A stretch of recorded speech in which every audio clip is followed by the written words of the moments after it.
ನಮಸ್ಕಾರ ಸ್ನೇಹಿತರೆ. ನಿನ್ನೆಯ ಕಥೆಯಲ್ಲಿ ನಾವು ಶ್ರೀಕೃಷ್ಣನು ಪೂತನ ಸಂಹಾರ ಮತ್ತು ಶಕಟಾಸುರ ಸಂಹಾರ ಮಾಡಿದ್ದನ್ನು ತಿಳಿದುಕೊಂಡಿದ್ದೆವು.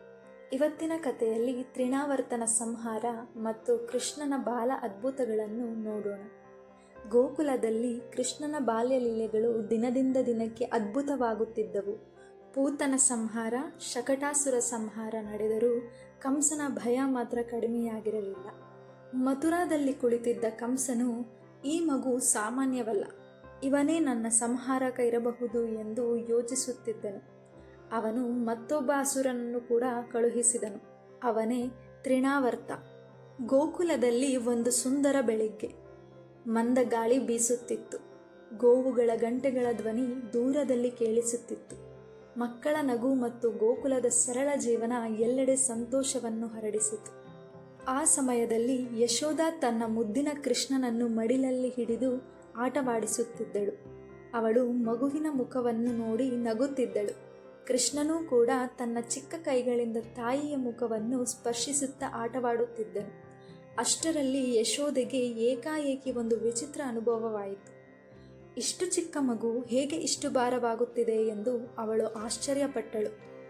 ಕೃಷ್ಣನು ಅವಳಿಗೆ ನಿಧಾನವಾಗಿ ಬೆಟ್ಟದಷ್ಟು ಭಾರವಾಗಿ ಅನುಭವವಾಗತೊಡಗಿದನು. ಅವಳಿಗೆ ಆ ಭಾರವನ್ನು ತಾಳಲು ಆಗಲಿಲ್ಲ. ಆದ್ದರಿಂದ ಅವಳು ಮಗುವನ್ನು ಸೌಮ್ಯವಾಗಿ ನೆಲದ ಮೇಲೆ ಇಟ್ಟಳು. ಆ ಕ್ಷಣದಲ್ಲೇ ಗೋಕುಲದ ಆಕಾಶದಲ್ಲಿ ಒಂದು ಅಸಾಧಾರಣ ಬದಲಾವಣೆ ಕಾಣಿಸಿತು. ಹಠಾತ್ ಗಾಳಿ ಬಲವಾಗಿ ಬೀಸತೊಡಗಿತು.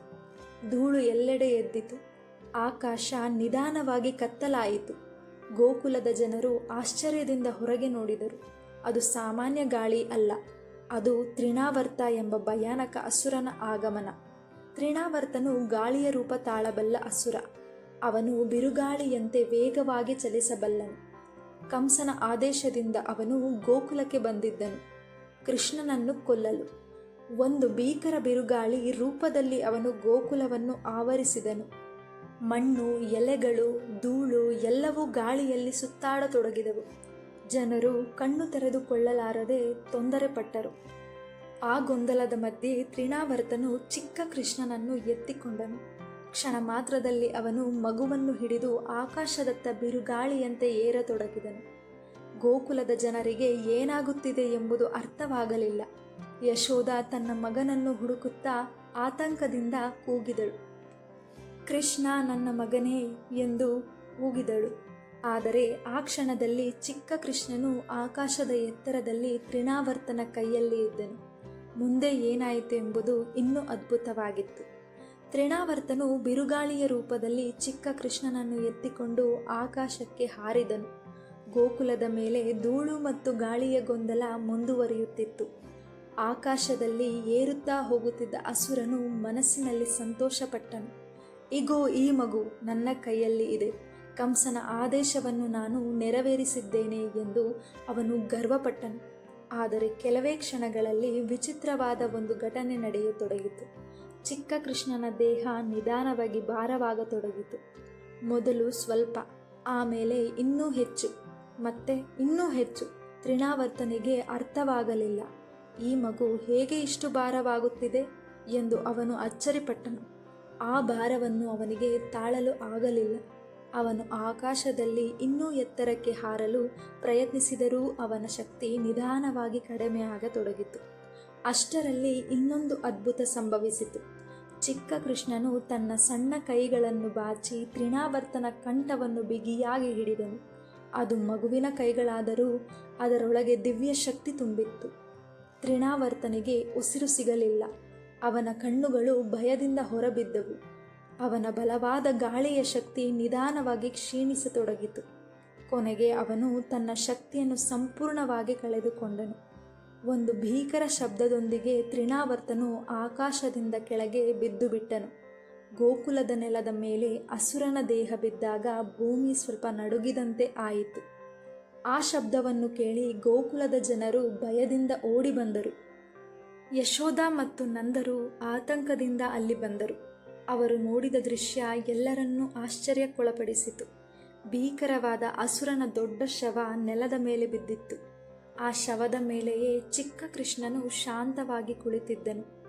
ಯಾವ ಭಯವೂ ಇಲ್ಲದೆ ಮುದ್ದಾಗಿ ನಗುತ್ತಿದ್ದನು. ಯಶೋದ ಅದನ್ನು ನೋಡಿ ಬೆಚ್ಚಿ ಬಿದ್ದಳು. ಅವಳು ತಕ್ಷಣ ಓಡಿ ಬಂದು ತನ್ನ ಮಗುವನ್ನು ಮಡಿಲಿಗೆ ಎತ್ತಿಕೊಂಡಳು. ಅವಳ ಕಣ್ಣುಗಳಲ್ಲಿ ಕಣ್ಣೀರು ತುಂಬಿತು. ನನ್ನ ಮಗನೇ, ನೀನು ಹೇಗೆ ಉಳಿದೆಯೋ ಎಂದು ಅವಳು ಕಳವಳದಿಂದ ಹೇಳಿದಳು. ಗೋಕುಲದ ಜನರು ಕೂಡ ಅದ್ಭುತದಿಂದ ಪರಸ್ಪರ ನೋಡಿಕೊಂಡರು. ಆದರೆ ಅವರಿಗೆ ಇನ್ನೂ ಗೊತ್ತಿರಲಿಲ್ಲ ಈ ಚಿಕ್ಕ ಮಗು ಸಾಮಾನ್ಯ ಮಗು ಅಲ್ಲ ಎಂದು. ಇವನೇ ಲೋಕವನ್ನು ರಕ್ಷಿಸಲು ಬಂದಿರುವ ದಿವ್ಯ ಅವತಾರ ಪರಮಾತ್ಮನೇ ಎಂದು. ತ್ರಿಣಾವರ್ತನ ಸಂಹಾರದ ನಂತರ ಗೋಕುಲದಲ್ಲಿ ಒಂದು ವಿಚಿತ್ರ ಭಾವನೆ ಹುಟ್ಟತೊಡಗಿತು. ಈ ಮಗು ಸಾಮಾನ್ಯ ಮಗು ಅಲ್ಲ ಎನ್ನುವ ಅನುಭವವನ್ನು ಅನೇಕರು ಕಾಣತೊಡಗಿದರು. ಕೃಷ್ಣನು ಇನ್ನೂ ಚಿಕ್ಕವನಾಗಿದ್ದರೂ ಕೂಡ ಅವನ ಆಟಗಳಲ್ಲಿ ದಿವ್ಯತೆ ಅಡಗಿತ್ತು. ಅವನ ಪ್ರತಿಯೊಂದು ಲೀಲೆಯೂ ಗೋಕುಲದ ಜನರನ್ನು ಆಶ್ಚರ್ಯಪಡಿಸುತ್ತಿತ್ತು. ಒಂದು ದಿನ ಕೃಷ್ಣನು ತನ್ನ ಸ್ನೇಹಿತರೊಂದಿಗೆ ಹೊರಗೆ ಆಟವಾಡುತ್ತಿದ್ದನು.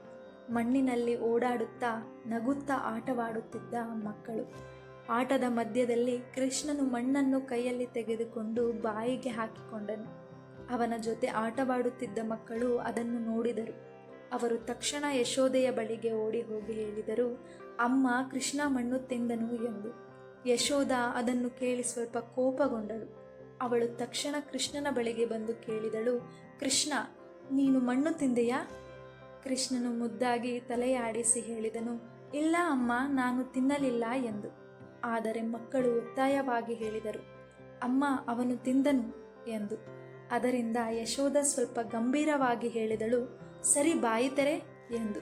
ಚಿಕ್ಕ ಕೃಷ್ಣನು ಶಾಂತವಾಗಿ ತನ್ನ ಬಾಯಿಯನ್ನು ತೆರೆದನು. ಯಶೋದ ಅವನ ಬಾಯಿಯೊಳಗೆ ನೋಡಿದಳು. ಆದರೆ ಅಲ್ಲಿ ಅವಳು ಕಂಡದ್ದು ಸಾಧಾರಣ ಮಣ್ಣು ಅಲ್ಲ.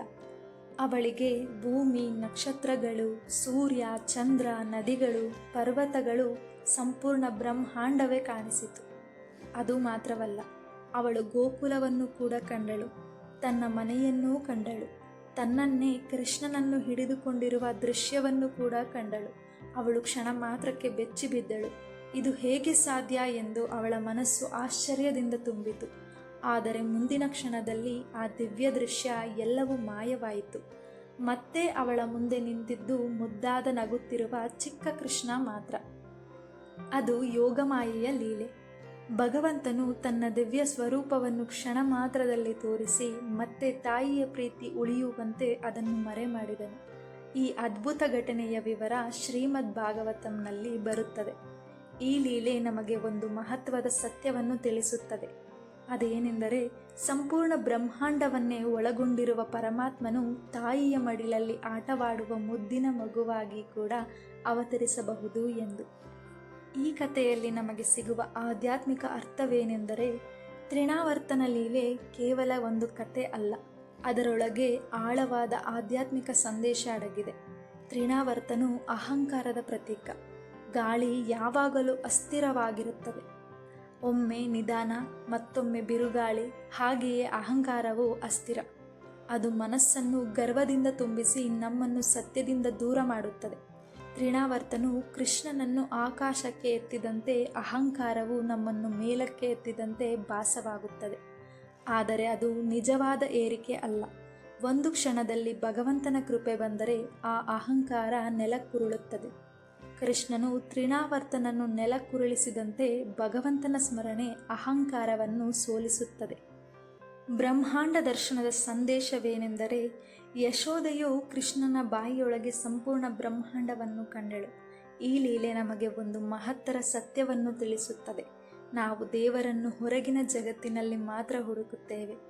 ದೇವಾಲಯಗಳಲ್ಲಿ, ಪರ್ವತಗಳಲ್ಲಿ, ತೀರ್ಥಕ್ಷೇತ್ರಗಳಲ್ಲಿ ಕೂಡ ಹುಡುಕುತ್ತೇವೆ.